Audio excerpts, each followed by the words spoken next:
Hola, amigos de Primum Gradus. El programa que vais a ver a continuación, que grabamos ayer, pues es un programa así surgido del corazón, de un ímpetu. Es uno de esos que yo llamo programas terapéuticos. En este caso no es terapéutico para mí, sino para Fernando Cañas, que había visto algo que le había removido, un podcast en donde él, según él, se decía muchas tonterías y quería refutarlas. Y el tema es el poder. Cuando me dijo que si queríamos hacer el programa, yo me puse a tomar notas y me empezaron a brotar ideas, pensar citas. Al final el programa ha salido un programa de estos terapéutico, así, tal cual. Pero es la semilla de un futuro programa más serio, más reposado y más, digamos, más académico. Pero no, que no sea reposado y calmado no significa que no sea interesante. A veces divagamos un poquito y veréis que poco a poco vamos pillando ritmo.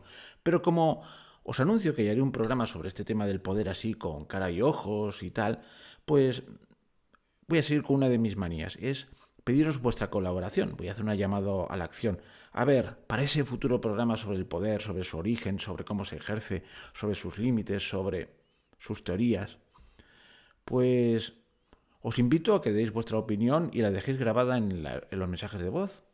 A ver si puedo conseguir vuestra colaboración, vuestras reflexiones, vuestras críticas, lo que queráis. Os recuerdo el móvil del programa. Más 34 si llamáis desde fuera de España. 644 190223. Más 34 644 190223. Y bueno, espero vuestra colaboración y si no, bueno, también lo veréis ese programa que no tardará mucho. Mientras tanto, disfrutad de lo que ya hemos hecho.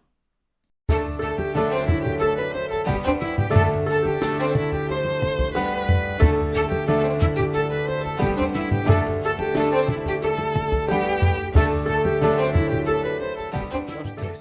Bienvenidos a Primum Gradus, tu podcast de historia y humanidades en general. Os habla Ricardo Silvestre y pronto os hablará una persona más, el más habitual de todos mis colaboradores, Fernando Cañas, que está al otro lado.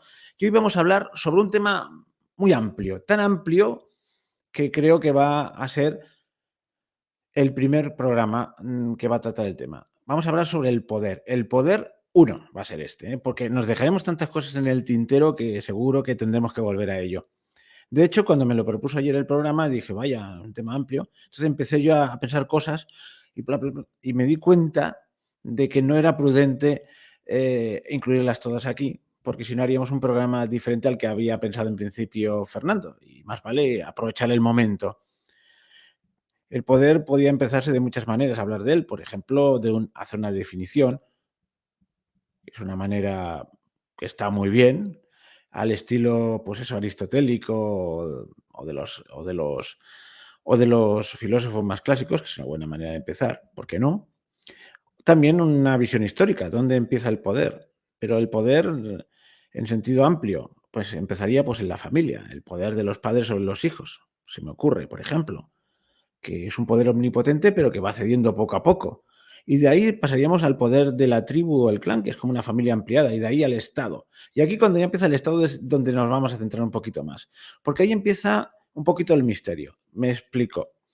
Es evidente porque los padres los hijos obedecen a los padres, porque están a merced suya y además es un poder, aunque omnímodo, es benévolo. Es más, van soltando poco a poco las riendas.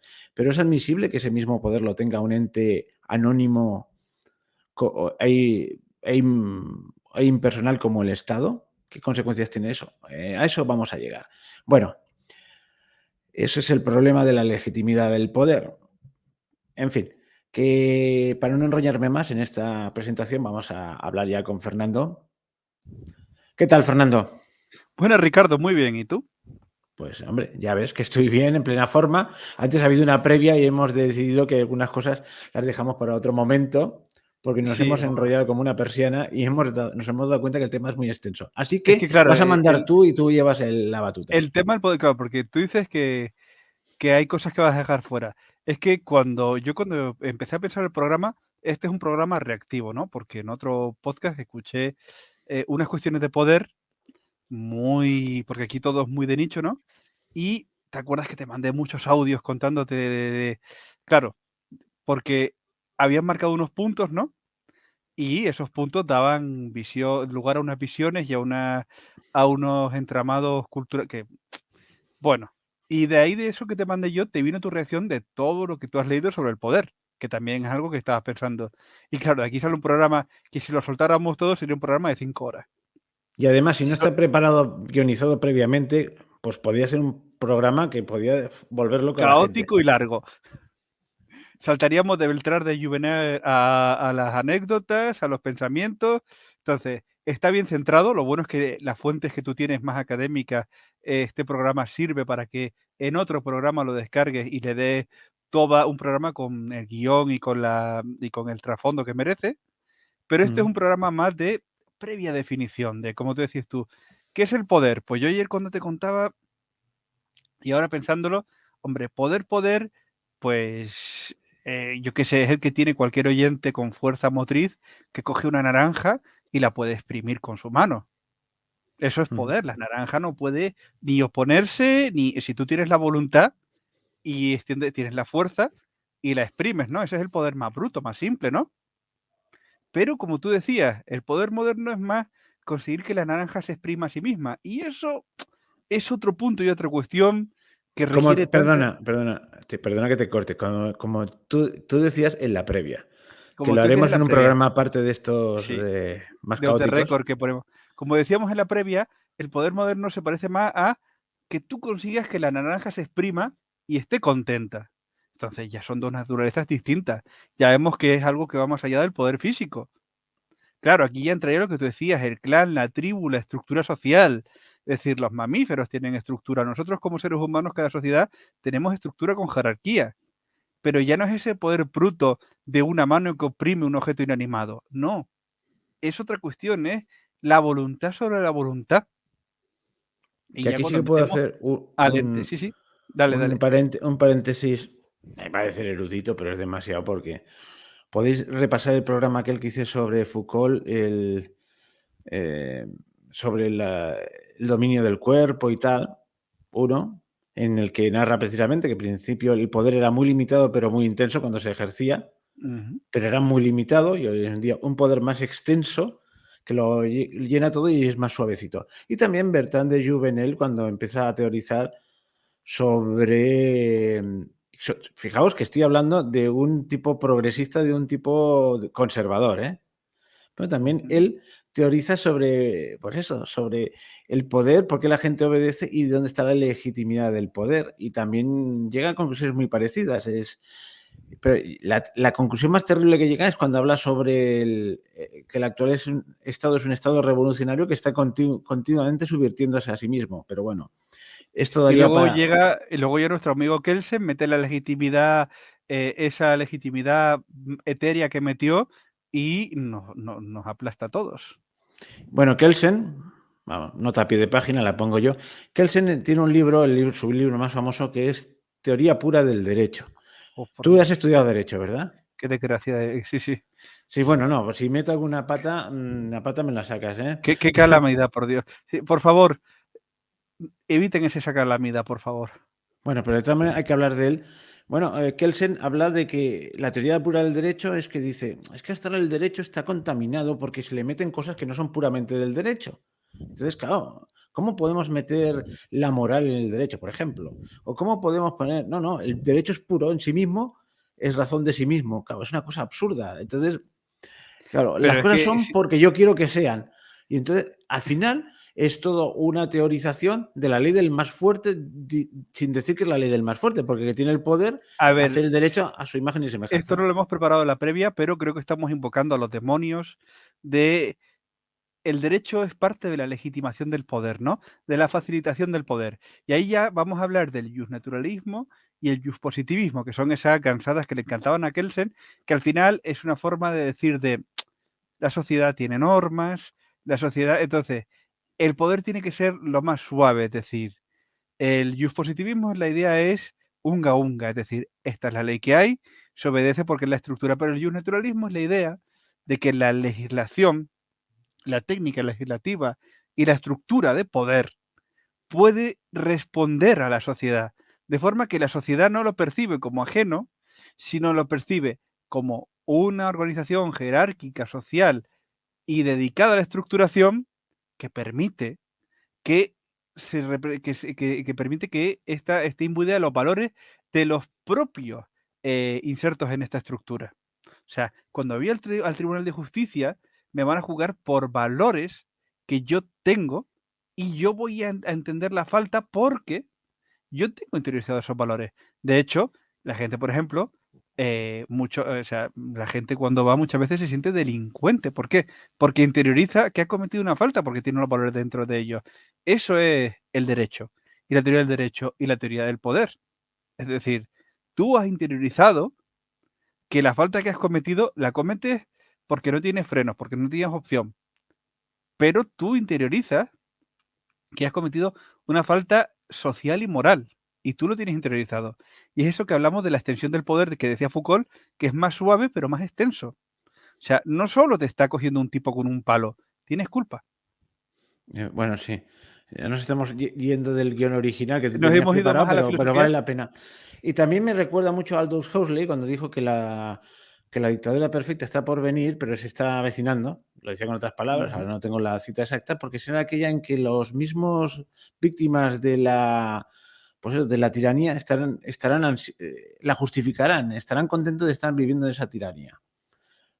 Bueno, pues eso ya se empieza a intuir, ¿no? Ya se empieza a ver ahora mismo. Sí, Hay gente que como está hablábamos, contentísima de las medidas extraordinarias que se han puesto por seguridad o, por ejemplo, por seguridad sí, hay gente que en una cosa tan absurda como ir a tomar un tren, en el cual antes tú entrabas sin más, que te tengan que pasar la maleta por un visor de rayos X, lo puedes entender, por aquello del terrorismo. Pero ya empiezan a ver cosas raras. Primero, que si lo tomo el tren en Barcelona, me lo pasan por la maleta de rayos X. Pero descubro que luego llegas en la estación de Tarragona y no hay máquina de rayos X. Entonces toda la gente dice, es por tu seguridad, pero vamos a ver, si aquí sí y allí no, la bomba la paso por Tarragona. Pero bueno, eso ya, claro, pero vamos a, eso o ya que a un pobre, sería un pobre, esto ya sería la cabaña del tío Tom 3.0, es sí, decir, el amo es bueno, tampoco nos quejemos. sí, sí. O la cosa más absurda que he visto, esa misma situación, en que llega un señor con un serrucho, que había comprado un serrucho, y no le dejan pasar el serrucho al tren nuevo, ¿eh? No le había quitado ni el papel ese que protege, porque eso es algo cortante. Y, pero usted, y el hombre, pero que loco, yo lo necesito para mi casa, pero no puedo llevarlo usted. Y entonces decía, ¿pero usted cree que voy a hacer a alguien con un serrucho? Bueno, perdona, Te nos hemos desviado, recuerdo, pero la gente está no, vamos, contenta pero y la gente vamos lo a decir la justifica. broma. Te Y recuerdo que, por ejemplo, en los aviones está prohibido subir catapultas. Las normas de la claro. Federación, las normas de aviación internacional no permite la subida de catapultas. Y eso es así. Bueno, y luego los ejemplos Me- que hemos puesto off the record son una cosa es una cosa muy tonta. La cosa esa maravillosa que a mí me toca mucho en las narices, que es esto del control horario para evitar que los malvados empresarios estén con las horas extras. Y toda la gente tiene que poner cada día las horas que está ahí y firmarlo. Resulta que los mismos trabajadores no lo ponen y entonces luego llega un inspector de trabajo y te pone una multa por no tenerlo al día cuando es una cosa Claro, demencial. O sea, crea una pero legislación que no. es que, claro, ahí hay una conversación previa de, curiosamente, cómo la expansión del poder lleva a la expansión de la burocracia, que a la vez extiende más el poder y que a la vez crea más situaciones delirantes. Pero, claro, el problema aquí es, ¿qué es el poder y de dónde viene? Es decir, Vamos, sí, vamos a ya hemos centrarnos. dicho que viene de la fuerza física, ¿no? Y luego hemos visto que viene de la sociedad. Pero claro, el problema es que las sociedades antiguas, el poder era más directo, era como tú decías, había una figura, a ver, había una parte que era igual que esta, porque por ejemplo, otra cosa que quería yo comentar hace mucho tiempo, la gente siempre, ¿dónde reside el poder de un duque? ¿En el ducado? ¿En las monedas? ¿En el castillo? No, el poder de un duque reside en la mente de sus siervos, en la que mayor parte de sus siervos tengan una metaconcepción de un sistema donde hay una jerarquía y donde hay una majestad. Luego el duque tiene que llevar las prendas, tiene que hacer la teatralidad, pero es la mente de los siervos la que hace al duque. Es decir, si los siervos pensaran, ese tipo es igual que yo con un trapo caro, el duque es un fantasma, es poco menos que nada. Y aquí ya vendría otra cosa, es decir, ¿por qué el duque es duque? No solo porque tiene la mente de sus siervos, sino porque tiene un aparato de poder constituido. Entonces, no solo soy yo, soy el duque, con la creación cultural que he puesto en la mente de cada uno de mis siervos, dentro de que siempre había una estructura y esta la he hecho a mi medida, y aparte, tengo una estructura y un aparato para mantener, porque el duque no se mantiene solo porque piensen que es duque. El ducado tiene contadores, clérigos, escribanos, juglares. Y aquí viene la dimensión etérea del poder donde el poder se juega. Es decir, una vez que se generan las estructuras de poder, empiezan los juegos de poder. Porque la estructura de poder del ducado existe. Si al duque lo tiramos por la ventana y ponemos otro duque, mientras la gente siga creyendo, ese será el duque. Y ya llegamos al Estado revolucionario. Y si nos cargamos al duque, metemos la legitimidad, que es el problema que tenemos, como ya los gobiernos son legítimos porque son democráticos, la estructura existe, que es el Estado, y ya, como no al duque no se le puede tirar porque se le ha votado, pero ya está ahí.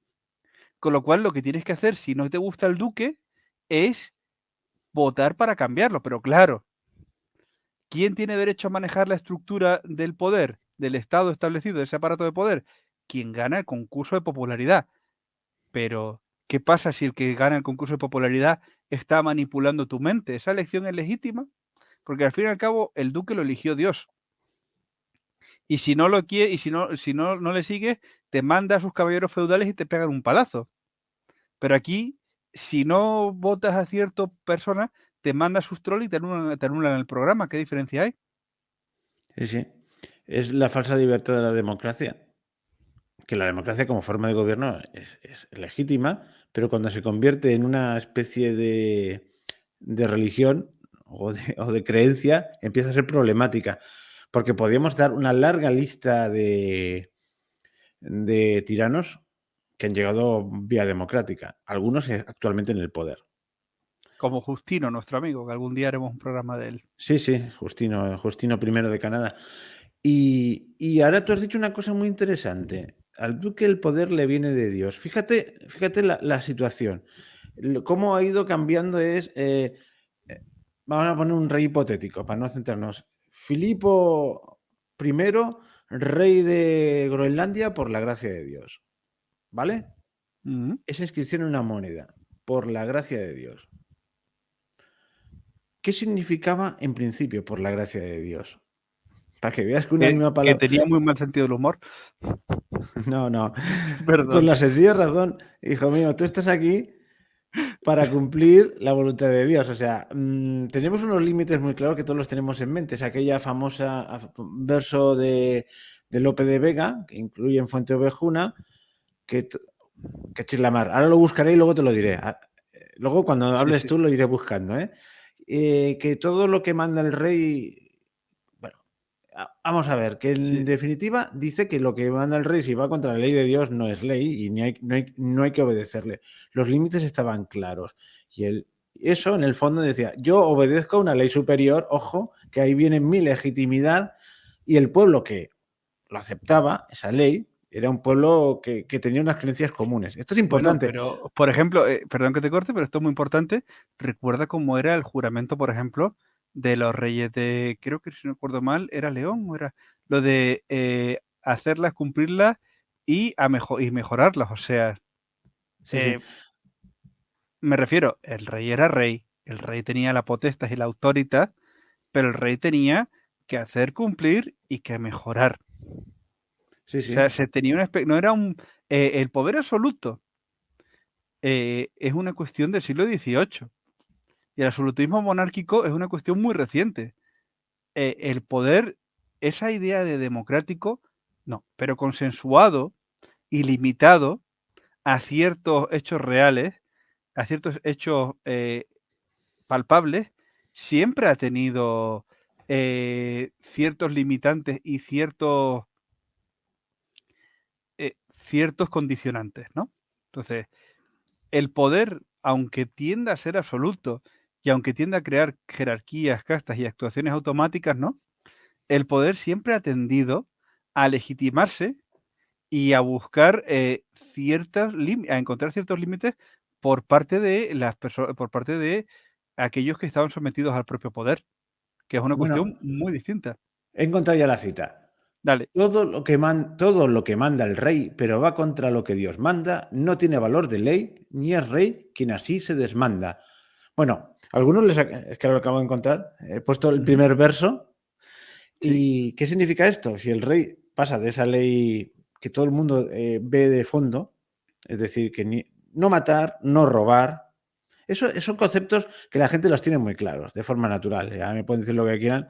Si el rey es un tirano, se intuye. O sea, no robes, no mates. Tú estás robando, estás matando, aprovechándote. Hoy en día no está tan claro, porque hoy estamos más lejos de esa. Hoy cosas obvias la gente no las tiene claras, pero en aquella Bueno, época. yo en esta parte discrepo, es decir, yo creo que estamos en el mismo punto que cuando se instituyeron las Inquisiciones y las teologías fundamentalistas con el democratismo, que es, las leyes estaban muy claras, los preceptos estaban muy claras, pero entonces te llegaba el tipo que quería ir más allá y fanatizado y usando los acervos comunes creaba instituciones de poder que le permitían ir más allá. Y hoy con el democratismo estamos igual, estamos con gente fanática que te dicen esas cosas gansescas y ridículas de em, es una promesa democrática. Entonces, Claro, pero si es que uno dice, es que tú fíjate, pero es lo mismo que el que te dice Deus Vult. claro, pero ahí está.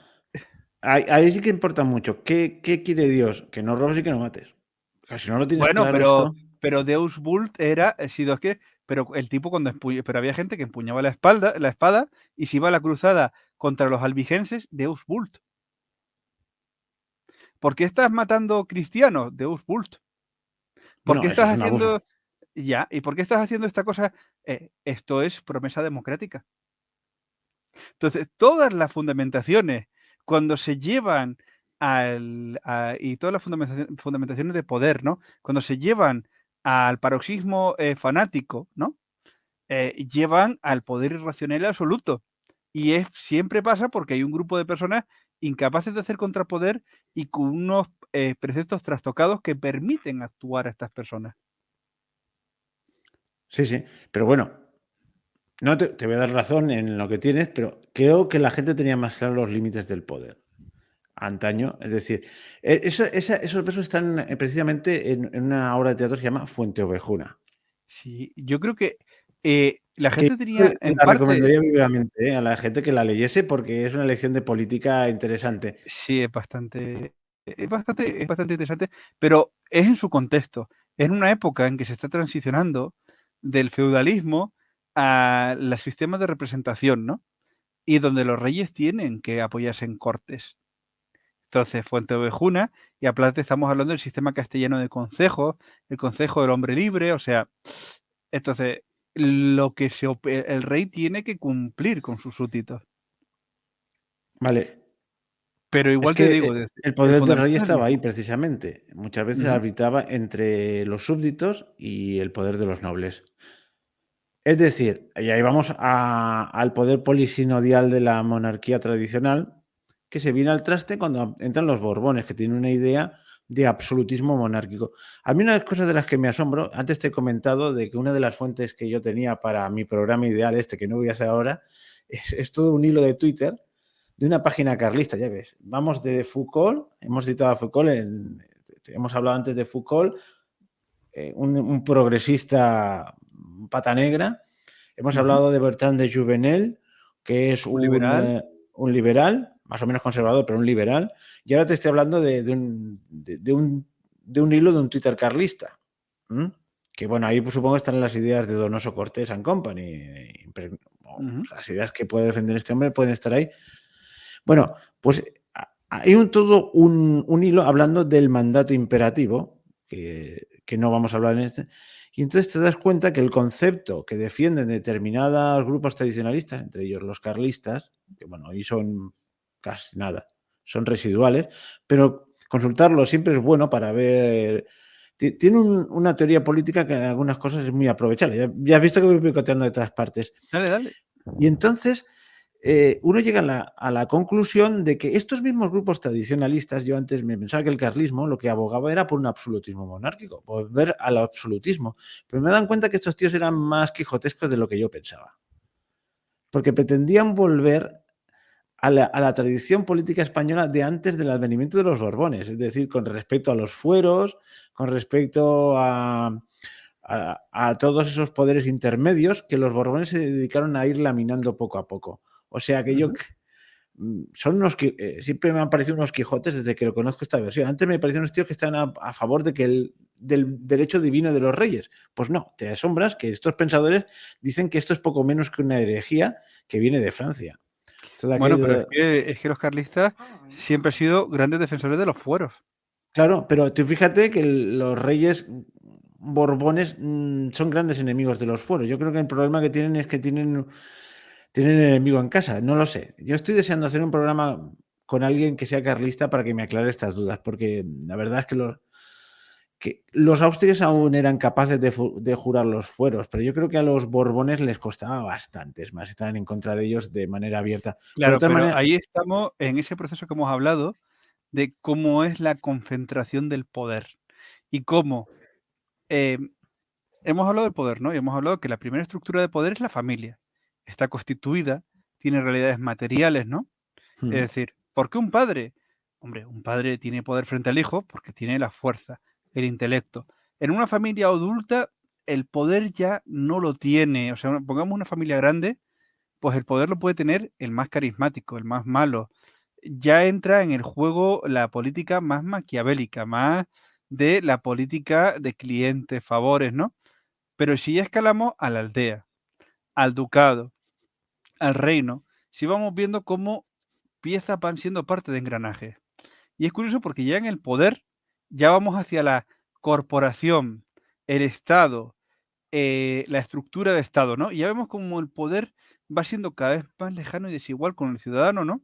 Pero a la vez, cuanto más se aleja, más blando es, pero más inflexible es.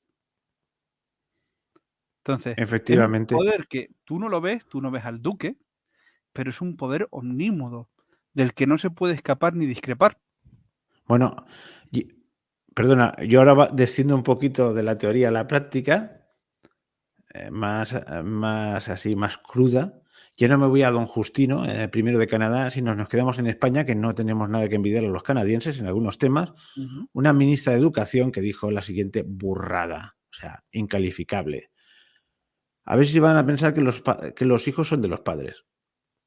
Cosa que en sentido estricto es cierto, los hijos no son propiedad de los padres, pero en el sentido que ella lo decía es, nosotros sabemos lo que le conviene y por eso hacemos estas políticas educativas. Sí, ¿Qué van a los saber hijos los son padres? del Estado Bueno, y nosotros pues, somos, pero es que esa es otra cosa muy curiosa pero de otra desde cosa, que el pero esa es otra cosa, desde que el rey Sol dijo: "De moi", ningún buen gobernante europeo se ha bajado de ahí.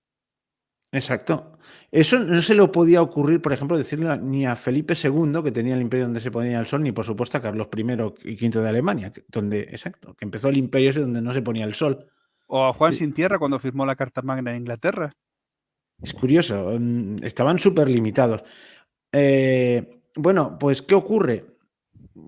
Que cuando o sea, la Revolución Francesa, tesis de Bertrand de Jouvenel, el Estado moderno es un Estado revolucionario que siempre va a más y nace precisamente de esas teorizaciones de la monarquía absoluta, que es Ujú. una aberración, lo que tú ya has dicho, de la idea de que el poder viene de Dios y por lo tanto soy rey por la gracia de Dios, significa que tengo que estar sometido a Dios. De ahí se dio un salto triple mortal que no tiene nada que ver con, pues, ¿no?, con lo que podía decirte Santo Tomás de Aquino, que hablaba de que el poder eh, tenía que tener la conciencia de los gobernados, etcétera, etcétera, una cosa racional, pues por no se sabe qué cosa, quizás por imitación de Hobbes y del mundo protestante, pues resulta que ahora el rey tiene el poder directamente de Dios y no se le puede discutir, es la fuente del poder.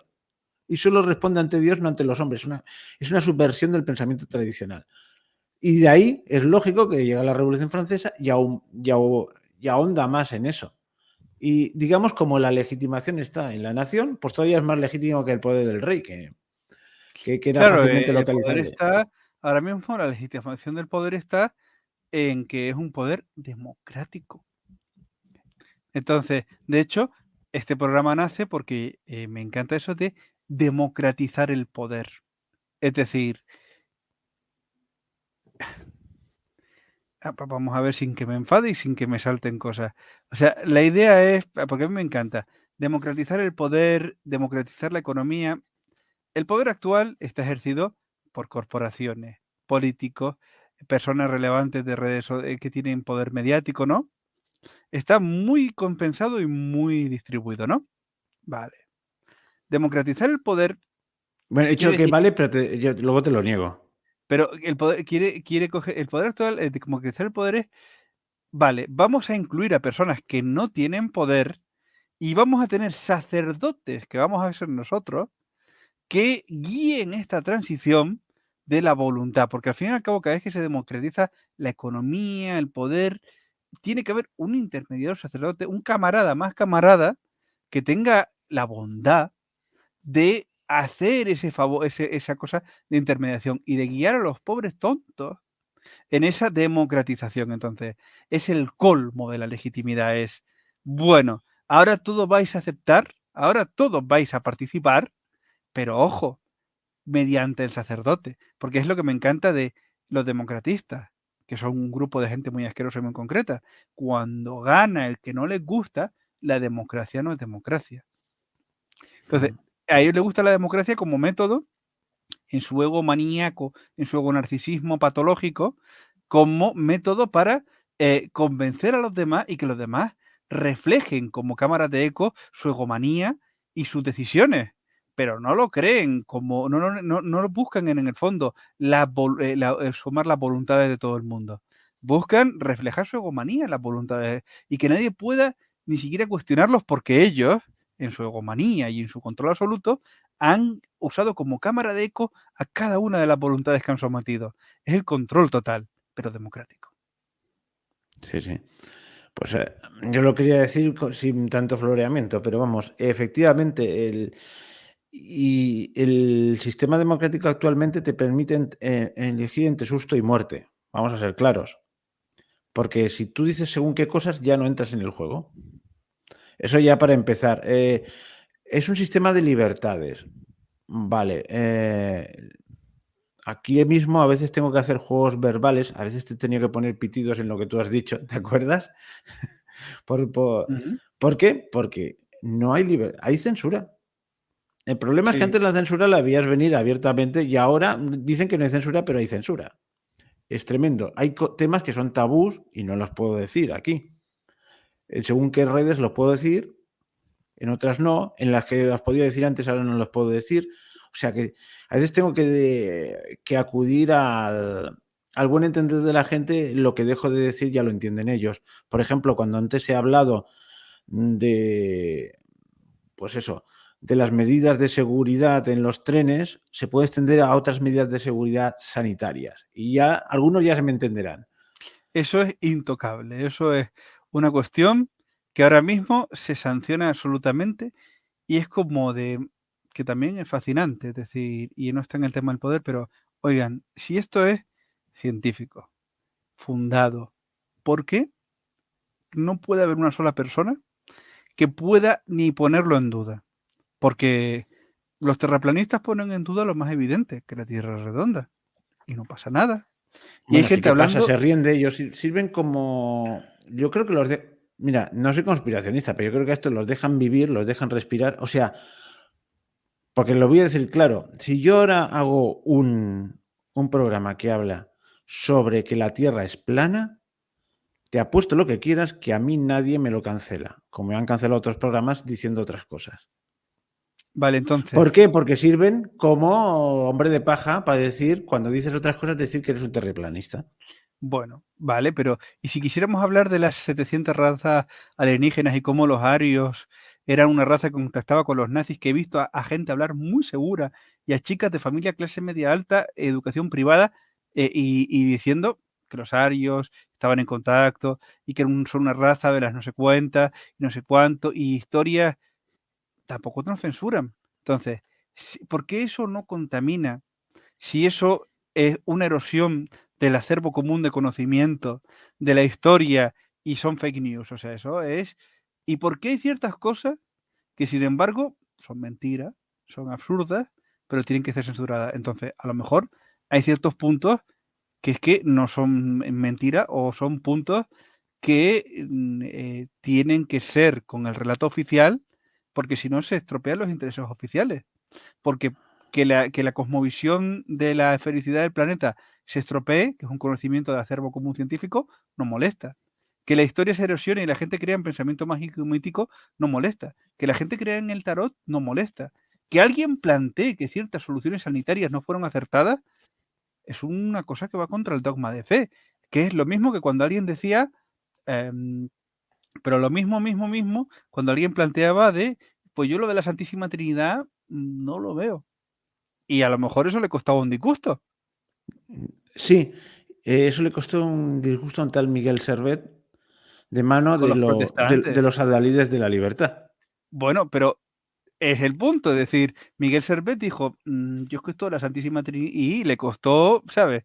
Entonces, pero es lo mismo, es la misma cosa, es decir, si no tiene trascendencia, ¿por qué hay esa reacción?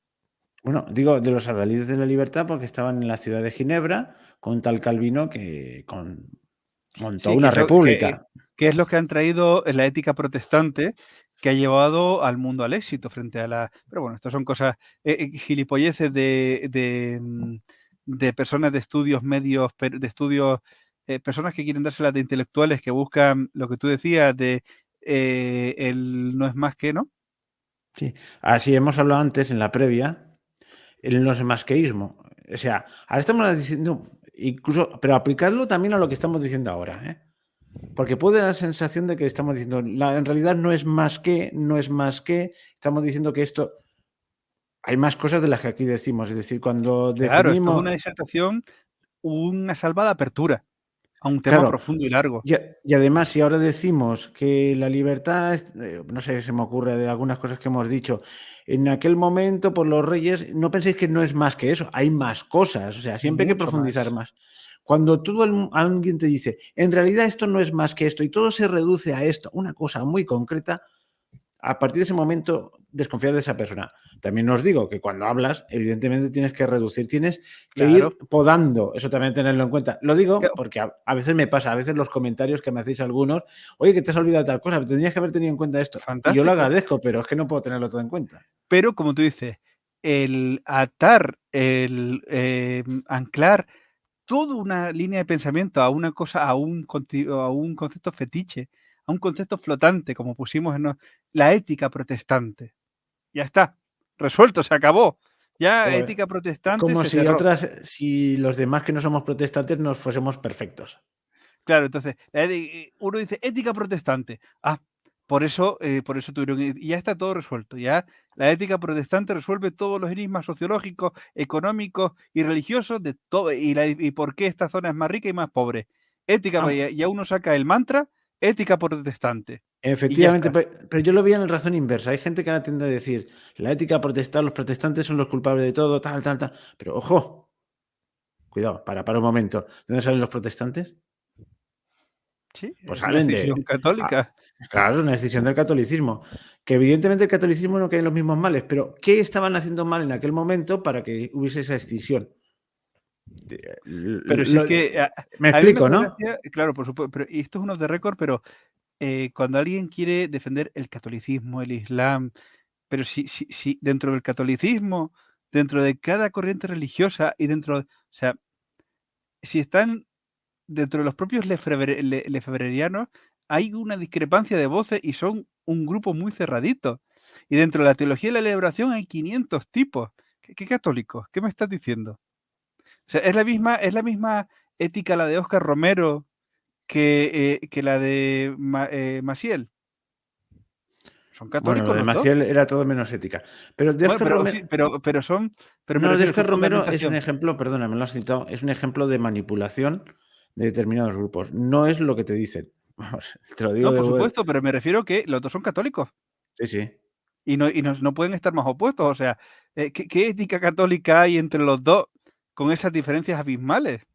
Ujú. O sea, entonces, ¿me vas a decir que todos los protestantes tenían una ética impecable, transmitida.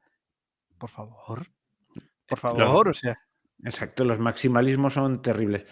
Y lo digo volvamos yo al que poder con estas transmisiones absurdas máximas. Entonces, en lo que estamos hablando del poder, que no sé si es que el tiempo se te está... Pero la idea de hacer este programa del poder es porque uno ve que las personas tienen una concepción etérea del poder, ¿no? Por ejemplo, el poder del Estado actual viene de una recaudación tributaria, porque hay una máquina de poder, una organización judicial, policial y militar, que están estructurados, son corporaciones y organizaciones, una Guardia Civil, un Poder Judicial, unos juzgados con sede, y luego una parte psicológica social, es decir, la creencia en entonces, el poder no viene etéreo, el poder viene de hechos e instituciones. Es verdad que una vez que está creado lo físico, ¿no? Viene lo mental. Pero hay que recordar que el poder ha venido estructurándose porque también nosotros tenemos tendencia a creer en la jerarquía y la sociedad. Es decir, mucha gente quiere esta época curiosa de los 70, ¿no? De subvertirlo todo, ¿no? Eso está muy bien, pero la gente siempre va a tender a crear nuevos grupos y no, la evasión en la granja. no, rebelión, no evasión. Rebelión, perdón. Rebelión en la granja. Es decir, está muy bien el adanismo, pero siempre va a tenderse a la estructura. Entonces, no entender que parte del poder viene de nuestra necesidad de, como tú decías, que decía Aristóteles, El hombre es un zoon politicón, un ser social, un animal exacto, social y o político. político, que para el Ambas caso es dos. lo mismo. Sí, sí. Y no entender esa naturaleza es desconocer la propia realidad. Entonces, primero hay que entender esta naturaleza, que es muy importante, del zoon politicón, y luego vamos hablando de los reservorios de poder, las infraestructuras de poder, pero es todo una construcción hacia arriba, de la familia al municipio, a la institución. Entonces, no es tan fácil, pero tampoco es tan etéreo. Pero mira, ahora que he dicho el zoon politicón, un programa que he estado viendo ahora, bueno, no voy a decir dónde lo he sacado, pero sí que es cierto que no es más que el no es más queísmo, pues a veces nos lleva a situaciones surrealistas. En fin, el hombre es un animal social, pero también es un animal consciente de su individualidad. Y si estamos que solo es un animal social o que solo es un individuo, llegamos a auténticas aberraciones. Ejemplo, la teoría política que viene de Hobbes Uf, y su estado de naturaleza inicial. Como siempre digo, hasta del más tonto, en este caso no era tonto, hasta el el más tío más tonto hace errado relojes, sí. tiene algunas cosas lógicas, pero de Hobbes parte de un punto de partida que es un individualismo absoluto, que es un estado de naturaleza de todos contra todos, que luego él dice que en realidad es un constructo teórico para poder teorizar. Pero ¿sabes qué te digo? Pero ¿cuál es el gran Espera, problema que hay? esas son teorías obsoletas por falta de conocimiento. Te explico por qué. El ser humano es un mamífero evolucionado. Existen centenares de especies extintas y vivas que son zoonpoliticón. Es Bueno, decir, no hay política, hay sí, sociedad, sí pero no hay, política. no, hay política, hay luchas tribales por poder, hay jerarquía, lo hay y lo ha habido, ¿no? No son un Mm. zoonpoliticón complejo, pero son un zoonpoliticón en germen, ¿no? Entonces, hay sociedades, hay formas de comportamiento, hay intrigas. Entonces, en lo de Hobbes del estado de naturaleza, no, nosotros venimos de una escala evolutiva donde veníamos de sociedades más primitivas, donde el macho podía pelear, donde la hembra podía... Y había ya esa cosa social de interactuar para conseguir escalas en la sociedad. Bueno, yo Lo que pasa es que creo, nosotros lo yo hemos no, evolucionado a perdona, un punto te superior. tengo que interrumpir, definitivamente, Dale. porque no hay derecho a que digas que que los hombres, los machos imponían. El patriarcado es un invento moderno para oprimir a las mujeres. Ah, no, no, espera, ¿Vale? espera. Por favor, Digo, no me sigas por refiero. ahí. Bueno, sí, pero el macho se podía imponer, también había hembras que podían tener, me No, refiero bueno, la interacción compleja, la interacción en busca de tener un papel de la sociedad con tus acciones, ¿no? sí, sí. Y con unas estructuras. Ese germen viene, entonces, eso de el hombre de el salvaje, no. El hombre solo, o es que el lobo solo no ha existido. El lobo Bueno, solitario es la excepción, ¿tú me entiendes? Sí, que no, luego no, yo lo merecería que una quería excepción. llegar Pero hago el inciso. La manada es el hecho. Entonces, dentro de la manada hay individuos, ¿no? Pero la interacción del individuo con la manada y que la acción del individuo determina la posición es algo que no es tan difícil de entender y que viene de nuestra evolución como mamíferos. Ahora, y ya termino. La dicotomía individuo-manada no tiene ningún sentido. Es decir, la forma de interactuar las capacidades reales y la forma de interaccionar del individuo determinan su posición en la manada. Pero la manada es un hecho real en el individuo. ¿Ya está? bueno, no, yo iba a decir lo mismo, pero menos floreado, como siempre. Lo que iba a decir es que si tú partes de la idea esta del hombre, de todos contra todos, el hombre aislado y que tiene que... Es una idea que aunque la uses como premisa y que luego él dice, bueno, esto yo creo que me he pasado 3 pueblos, pero lo viene a decir, pero para empezar a pensar nos sirve. Esto, pues claro, te lleva a conclusiones erróneas porque estás viendo al hombre como no lo es. Y entonces lo que saques a partir de ahí no puede ser cierto. Una vez vi a uno, no me acuerdo qué personaje era, creo que era, pero es que no voy a decir el nombre porque aquí sí, uno de estos que muy liberal, muy liberal, que tiene muchos vídeos en internet y se me vienen 2 nombres a la cabeza y no lo voy a decir porque puedo errar. Laje, No, Laje justo este no. Este no está por esto. No es, pero no, es muy liberal. De estos ya prácticamente anarcocapitalistas. Pero Wall como no Street sé. Wolverine. No. No. Es un profesor de universitario. Son 2 profesores universitarios que tengo en la cabeza. Pero no Vale, digas vale. más nombres porque si fallo en la cita. Pero Te caes. dijo no, es que lo digo. Lo que dijo, lo dijo. Y en los dos me cuadra. En realidad, yo sé que el individualismo, a mí me critican que parto del individualismo y me han demostrado que el hombre solo no es nada en sociedad, pero como punto de partida para elaborar mi teoría me sirve. Claro, y lo dice convencido, dice, o sea, te sirve como punto de partida para elaborar tu teoría una cosa que no es cierta. Luego, todo lo que sacas a partir de esa conclusión Es va a ser mentira. falso. Pero lo dice tan pancho y lo dice en una clase. O sea, y son estos que dicen que el socialismo es una ideología que tal y que lo suyo está basado en la realidad. Y de pronto me salen con estas. Eh, como punto de partida, como punto para empezar a estudiar, es válido el individualismo radical. Es decir, que el hombre es como una especie de ente solitario y que se relaciona de aquella manera, pero que en realidad hay que ver el hombre como un individuo suelto. Entonces, claro, estamos en aquel ejemplo tan absurdo que puse en un programa de que si uno parte de una premisa falsa, puede sacar conclusiones lógicas que son falsas, ¿no? Aquello de que los elefantes vuelan, etcétera, etcétera, luego Claro, tapan el esta es sol. la cosa de lo que venía yo. Una de las ideas que tenía yo cuando quise hacer este programa, ¿no? De la esencia del poder y de tal y de todas las jerigonzas, ¿no? Vamos a ver. Hay un hecho fundamental. Y quiero que el mayor aporte de Trevijano a la filosofía y el pensamiento es: las ideas no nacen de ideas, nacen de hechos. Y esto es lo mismo. El poder no nace de jerigonzas, nace de hechos, como concepto y como realidad física, ¿no? Entonces, está muy bien, está muy bonito lo de coger y hacer teorías de la fundamentación social, que va a ser la fundamentación del poder, absolutamente hilarantes y sobre premisas, ¿no? Pero si uno no define bien su concepto y el concepto de el ente a tratar, ¿no? Que es en este caso la jerarquía y la sociedad, lo que va a salir sobre su concepción económica, social, moral, va a ser, pues, eh, una proyección autocomplaciente que no va a llevar a ningún sitio. Parten de la Igual que teoría y el no del nuevo hecho. hombre, igual que el nuevo hombre soviético. O la concepción ruseniana del mundo. El Sí. hombre es bueno, pero la sociedad lo hace mala. Entonces ya a partir de ahí, digo, el hombre es absolutamente bueno. Bueno, hay dos concepciones. La otra es el hombre está absolutamente corrompido, que es más A mí me de... gusta más la mía. Mi concepción es: el hombre quiere sobrevivir. Bueno, Es muy fácil, o sea, ¿por qué la gente obedece? Porque tiene que sobrevivir. Mira, ¿y tú sabes cómo aprendí yo lo que es el poder y lo que es la realidad? Hay un personaje muy detestable, que era Paulino Rivero, ¿no? Que era presidente de Canarias. Ese era de Falange, era de camisa azul. Es decir, ¿qué es el poder? Pues cuando el organigrama de poder cambió, se pasó al nacionalismo canario. ¿Por qué? porque era una persona ávida de poder que estaría, y si mañana llegara el partido marcianista, serían promarcianos.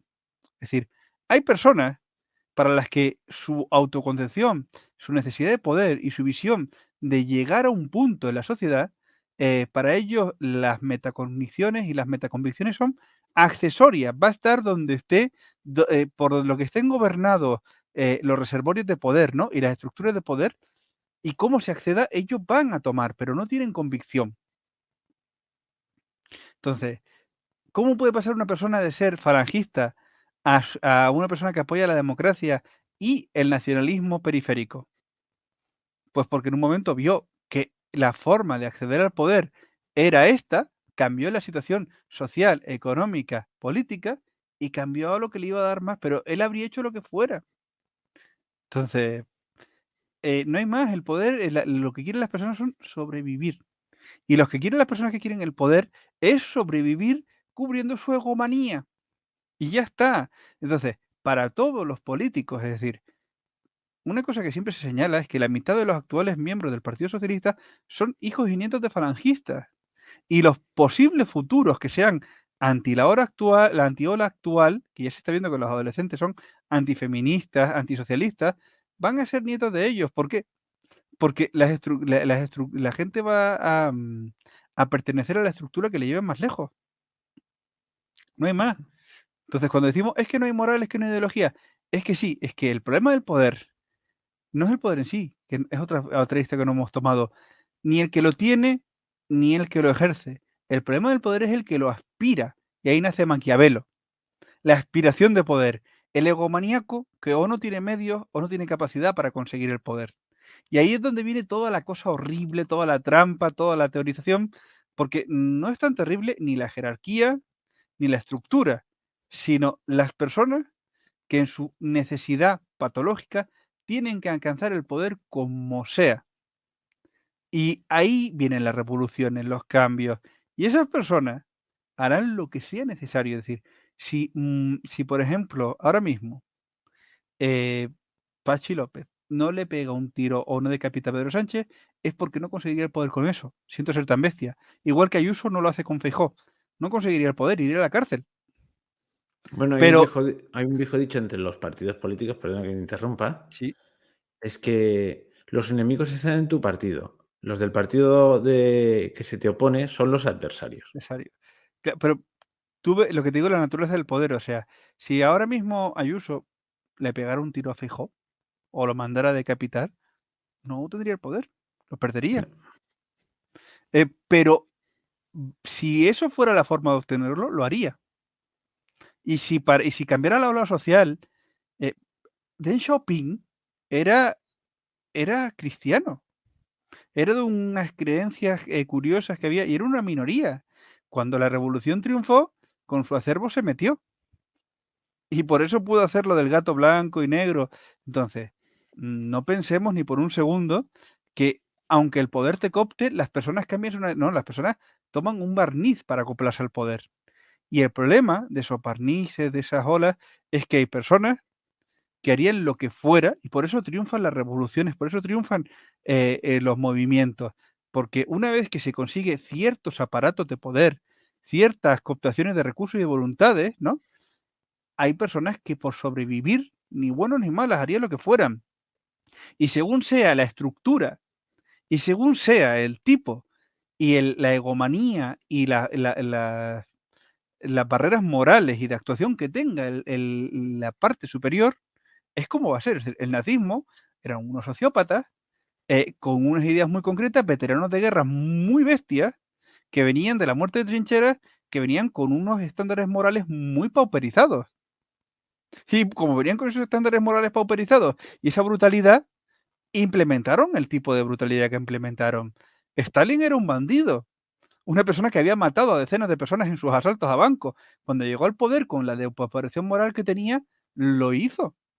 Y luego los sistemas que tenían y que crearon eran sistemas que les permitían hacer eso.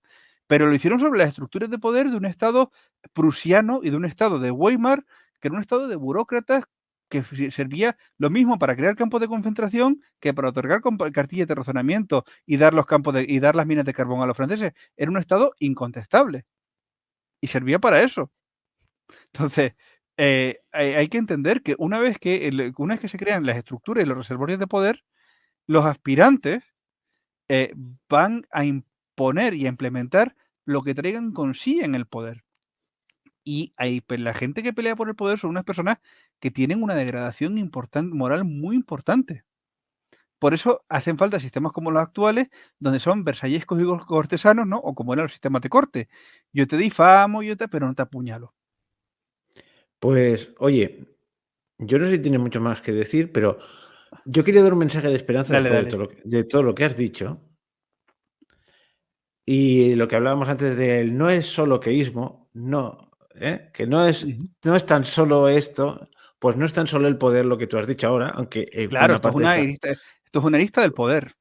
como siempre, lo digo como rayo de esperanza. Hay gente que hace las cosas no por interés, no por poder. Hay aquí un Claro. ejemplo claro. Eh, lo que ganamos aquí haciendo este programa es nada y menos que nada, perdemos el tiempo, en teoría.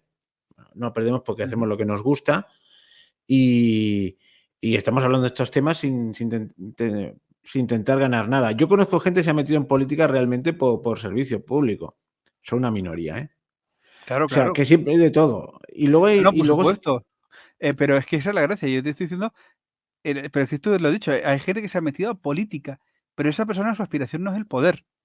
Su aspiración es la infraestructura para tomar ciertas acciones. Yo me refiero mira, no importa si es el poder del Estado, de la familia o de una empresa. Me refiero a la persona que lo que aspira es a la dominación, el egomaníaco, el que necesita dominar. Y las personas que aspiran a la dominación son un peligro. Claro, una persona que aspira a la dominación frente a alguien, como tú dices, que es voluntario, que lo hace porque quiere, ¿qué poder tiene? Ninguno. O mm, sea, si la persona que tú conoces llega alcalde y hay 5 personas que van para concejal que son apuñaladores profesionales, ¿qué poder tienen con él? Ninguno. Porque esa persona le van a hablar de cálculos, le van a hablar de maquiaveladas y ¿qué va a decir? Vamos a faltar la calle. Pero piense usted que si lo hacemos, lo va a disfrutar la próxima administración y vamos a beneficiar a nuestros enemigos. ¿Qué va a decirle esa persona que tú dices? sí. Pero esto se ve, y ahí quería llegar a un punto que no lo hemos tratado ahí, eso se ve mucho en la política más cercana, es decir, la política municipal, sobre todo si el municipio es pequeño. Ujú. Como juegues a maquiavelismos, salvo que tengas alguna razón por la que tengas a todo el mundo pillado, que puede ser, Ujú. eso se llama caciquismo, salvo ese caso, que no siempre se da, resulta que el alcalde ahí tiene que cumplir. Por ejemplo, Claro, ahí está la crítica está al poder actual democrático, que es omnipotente y omnímodo, incontestable, y que las realidades concretas las desprecia. Entonces, claro. la única manera de limitar el poder no es esa teoría aparentemente La impoluta separación de de poderes. poderes, porque el poder tiende a ser uno. Y Espera, no hay espera, que... te voy a dejar, pero voy a decir, señores, ya dejémonos de fantasía. La separación de poderes es separación de estructuras de poder, pero no es separación de poderes. Es una separación de estructuras para que haya distintas estructuras de poder, pero es el mismo poder, Sí, está claro que el poder judicial depende del poder misma ejecutivo. estructura. Y vamos a ver, si aquí el Parlamento es el poder legislativo y el gobierno es el poder ejecutivo, ¿qué caramba hace el banco? Lo digo para los que son de otras naciones, básicamente hispanoamericanos, y lo tienen así. Pero es que en España es tan descarado como que en el Parlamento el poder legislativo tiene una bancada pintada de azul donde está el poder ejecutivo en pleno. Pero vamos a ver, eso es no, alguien Pero ya eso, veo igual aquí que que van a cuando, decir, pero en realidad no lo has entendido. Sí, sí, que lo he entendido lo perfectamente. entendemos, pero como cuando hablamos de la tortulia de la justicia, es la versalización de la política. Y al fin y al cabo, como la teatralidad es importante, pues les encanta esa versalización. Pues Pero es lo entonces, que es. de ahí venía que en mi programa ideal iba a poner a leer aquel hilo de Twitter sobre el voto, ¿cómo se llama? Ahora se me ha ido el voto, el mandato imperativo, el mandato imperativo, es decir, que mi representante no va a decir lo que él quiera, sino lo que Ujú. nosotros le hemos dicho que diga en Cortes. Hay un hecho curioso, cuando llegó Carlos I de España, V de Alemania, vino con Que ahí se veía como el poder real, aunque era respetuoso con los fueros, es porque no le quedaba otro remedio, también, pero que vino con muchas ínfulas, un poco en plan arrogante, y le fueron parando los pies hasta que se dio cuenta que tenía que pararse los humos. Pero en medio hubo una guerra de las comunidades y entre Ujú. medio hubo un hecho curioso que fueron las Cortes de La Coruña, porque consiguió convocar Cortes en La Coruña. Y los representantes de una ciudad castellana, que creo recordar que era Segovia, mandaron a su representante diciéndole, mira, si te dice que más impuestos, que para tu tía, ¿eh? Porque entonces el rey estaba muy limitado realmente, no podía Ujú. obtener dinero sin el consentimiento de los cuerpos intermedios. Y entonces este señor se dejó sobornar y votó a favor del rey. Y sabes lo que pasó cuando llegó a su pueblo, ¿no? Me lo imagino. Pues que ya le tenían preparado una soga y literalmente lo ahorcaron por traidor. Bueno, pues actualmente tú votas a un señor democráticamente que cuando llega allí dice lo que le da la gana y todo lo que ha prometido lo puede cambiar. No, eso que nos haga meditar un poquito. ¿Cuál es la fuerza entonces? No era un partido político, que es una cosa que está hecha para el poder, sino que era los cuerpos intermedios. Tú defiendes estos intereses concretos de tu tierra, de tu estamento, y por lo tanto eso es lo que has de defender. Claro, pero es que eso es un choque muy fuerte. Por ejemplo, Hong Kong no es una democracia, ¿no? Pero Hong Kong es una democracia sui generis. Es más parecido al demonio, a la democracia vertical. Es decir, hay sectores, hay empresas, o sea, no viene del sufragio mayoritario, ¿no? Es otra forma distinta. Entonces, ¿qué es la representación? Porque ya estamos hablando aquí en la de la extensión del poder, ¿no?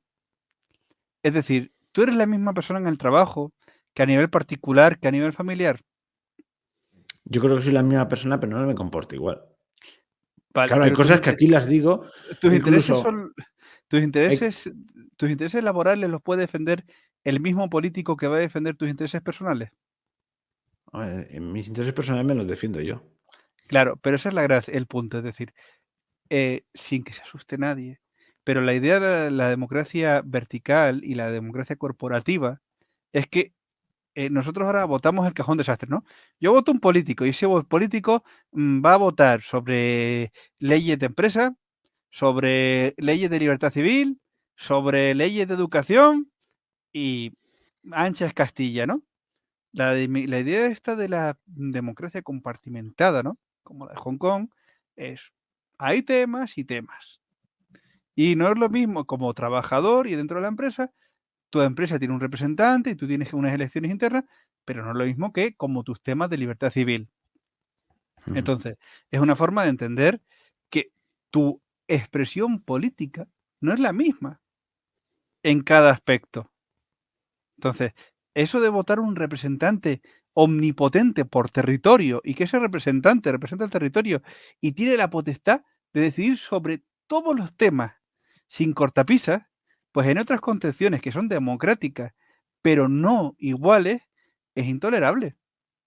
Porque ¿qué va a votar de energía un tipo que no sabe de una palabra de energía? Ujú. Entonces, O cómo va a legislar una señora en lo de el ejemplo que he puesto al principio sobre el control de horas para que los empresarios no abusen, cuando no ha entrado nunca en una empresa y no sabe cómo funciona y no sabe que la gente no va a firmar porque por claro, y dejadez. aunque no nos gusten porque se han corrompido, pero si fueran como eran los labor, los antiguos sindicatos, ¿no? Pues que el tema sea entre sindicatos y empresarios, ¿no? Y que eso sea representación auténtica de espacios, pues eso es lo que se entiende como democracia vertical, ¿no? Eso, esos temas son temas sectoriales y tienen que ser discutidos en el sector. Entonces, es curioso como lo que tú decías del representante para ciertos temas, la visión actual de la democracia es curiosamente universal y plenipotenciaria, como si no hubiera otra forma de segmentar el poder y de segmentarlo por aspectos, cuando sí ha existido, si existe se puede. No estoy diciendo que sea el problema es, ¿qué sistema es perfecto? Ninguno. Porque Bueno, pues de ahí sí, vamos el poder se expande de por sí y ahora el poder del globalismo expresado multitud de veces es el gobierno mundial, cosa que va a ser imposible porque para empezar hay varios aspirantes al poder en el mundo, con lo cual eso ya se ha ido al traste. claro, pero es Fue que a un mí pero me hace mucha fíjate gracia. una cosa, en el momento en que aspiras al poder mundial, todas las diferencias hay que anularlas. ¿Te das Claro, pero cuenta, ese, no? ese es el problema, es decir, de el gobierno mundial. Bueno, que es una utopía No, absurda. por supuesto, pero ya existe el gobierno mundial, es decir, poder, ¿no? Vamos a una cosa, voy a decir una cosa que no le va a gustar a nadie. Bill Gates puede matar y violar a quien quiera en cualquier parte del mundo, por la fortuna y el poder que tiene. No hay ¿Estás un solo seguro que lugar, estás no hay seguro un que no solo lo puede? lugar del mundo que, por ser quien es, ¿no? Un juez de tercera, un comando policial de tercera, es decir, es que es quien es. Y se va a tapar cualquier crimen que haga. ¿Estás seguro que eso lo podría hacer en China?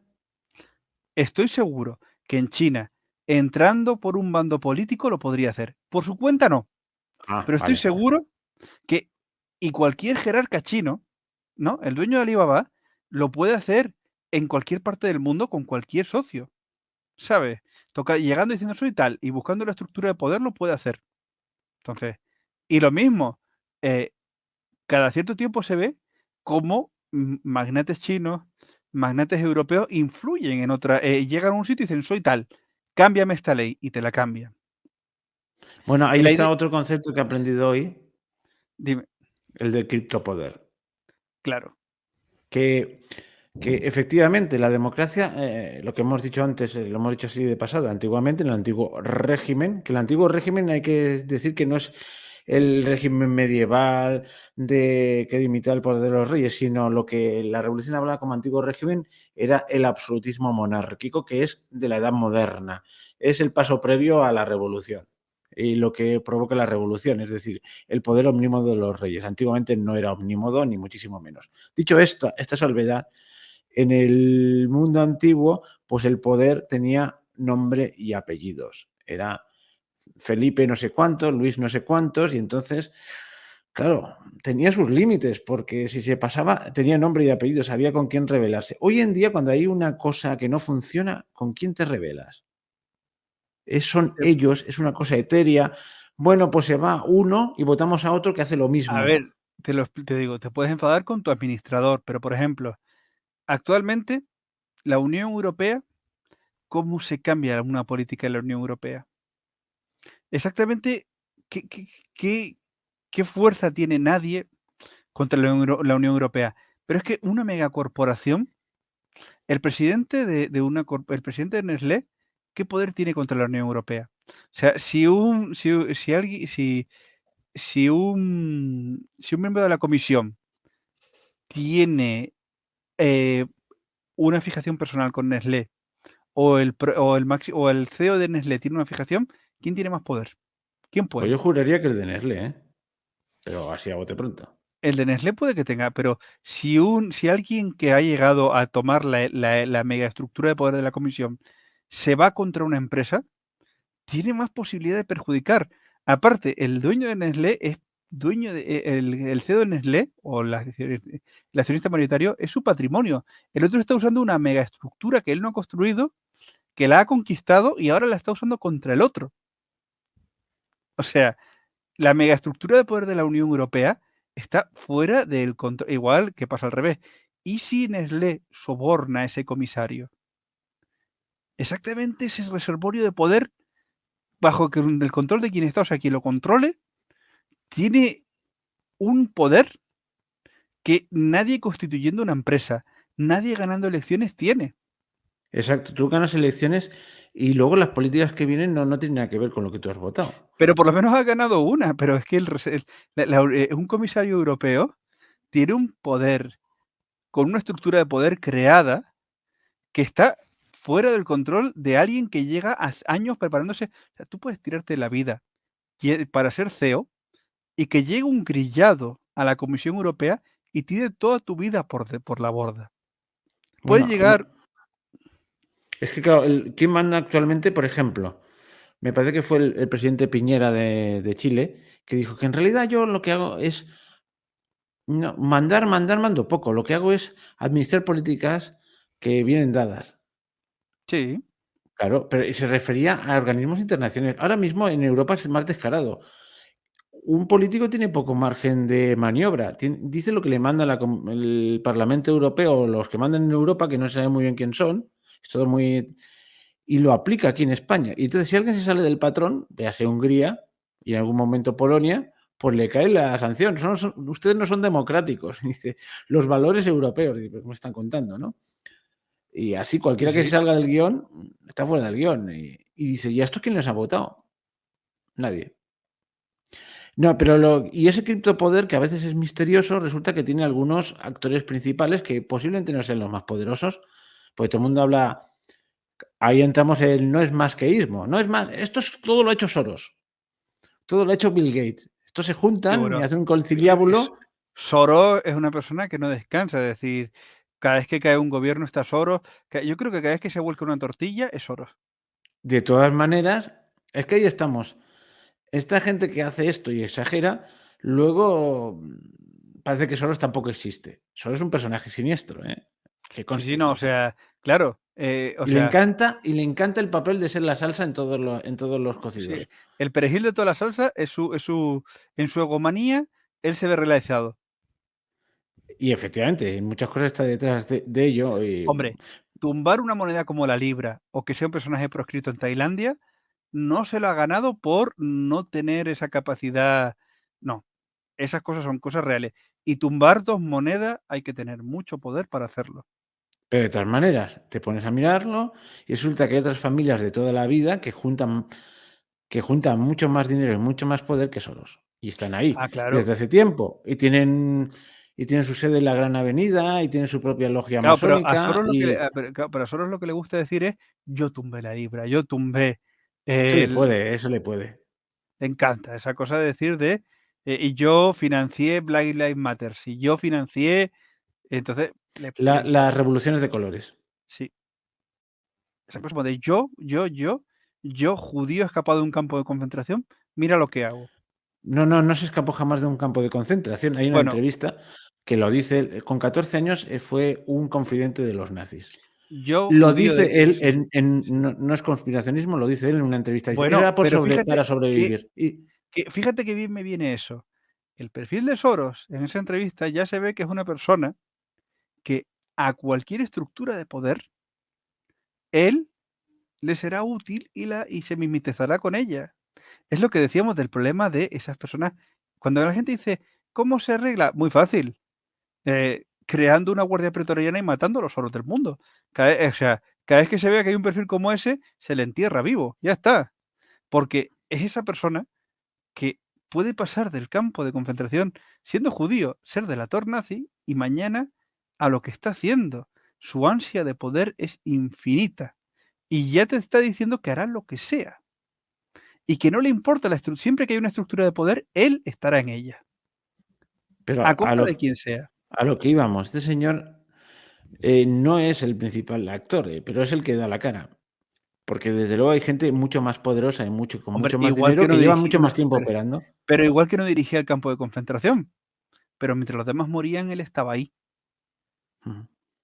Es decir, esa egomanía es el problema esos personajes son los que tienen autodescubrimiento con Maquiavelo, porque es como de, alguien ha teorizado cómo llevar mi egomanía al punto de poder, industrializarla, teorizarla y ascender al máximo.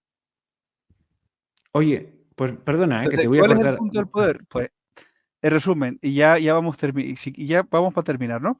Sí, El eso problema te iba a de decir, porque lleva vale, mucho pues rato ya. el problema del poder es eso, es decir, ¿qué es el poder? Pues está el poder físico, es decir, el tomar un trozo de y aplastarlo, ¿no? Eso es poder. ¿Qué es la proyección de poder? Que no lo hemos hablado. Es la percepción que tienen del poder. ¿Por qué obedece la gente? Por sus motivaciones y por necesidades, ¿no? Y luego, el poder, que es a partir de esa base ya hemos hablado, que va creando estructuras y reservorios. Y esas estructuras y reservorios son lugares donde orbitan personas que obedecen, personas que van a servir y personas que simplemente lo que quieren es, por esa necesidad, tener poder. Porque no olvidemos que el poder es la capacidad de hacer que los demás hagan lo que ciertas personas quieran y tengan estructuras que les permitan.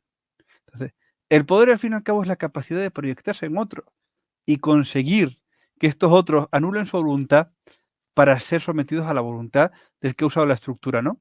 Entonces, ¿qué es el poder? el poder son 1000 facetas, pero al final y al cabo el poder es la necesidad de algunas personas de someter a otras. ¿Por qué ocurre esto? Porque las sociedades complejas, como hemos hablado muchas veces, tienen tal cantidad de matices y tal cantidad de estructuras que al final estas personas, según sea su necesidad y sea su posibilidad, van a llegar a cierto punto. Pero bueno, el punto es que el poder es todo y es nada. Y ya como vamos a terminar, como decía esta reina de Juego de Tronos, que Ricardo debería incluir la escena, el poder es poder. Hay quien dice la información es poder, no. Montado sobre estructura, montado sobre conocimiento, el poder es poder. Y hay personas que sin la infraestructura, a decir, y ahora sí de verdad, hay personas que tienen siempre ese liderazgo, ese magnetismo, ¿no? Y esa cosa maquiavélica, ¿no? Pero hay personas que montadas sobre infraestructura son tremendamente peligrosas. Hay personas cuyo único fin es llegar a la infraestructura. Pero al fin y al cabo el poder es eso, es esa cosa, desde la cosa personal de decirle a tu hermano de sube eso ahí, que lo suba, hasta la cosa de yo tumbé la libra. Es esa cosa de utilizar los engranajes para expandir la voluntad. Y eso es el poder más allá de lo físico. Y tiene distintas naturalezas. Y el por qué la gente obedece al poder, pues tiene 1000 razones, pero al final se termina con una. La gente quiere sobrevivir y que no le hagan daño. Bueno, y un apunte. El no es masqueísmo. En realidad el poder es para obtener más dinero. No, porque hay gente que no necesita más dinero porque lo tienen todo. Es una pulsión más de ansia. Profunda. Sí, sí.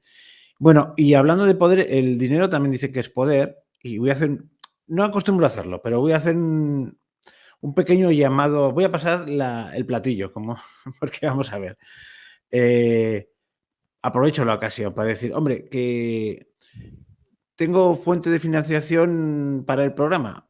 Es muy poquito lo que se financia. Mirad, voy a descubrir mis cartas. Actualmente, ¿cuánta gente contribuye habitualmente en iVoox en el podcast? 4. Tengo 4 personas que, o sea, lo voy a decir, Super ñoño, que es una señora, aunque parezca un nombre masculino, es una señora.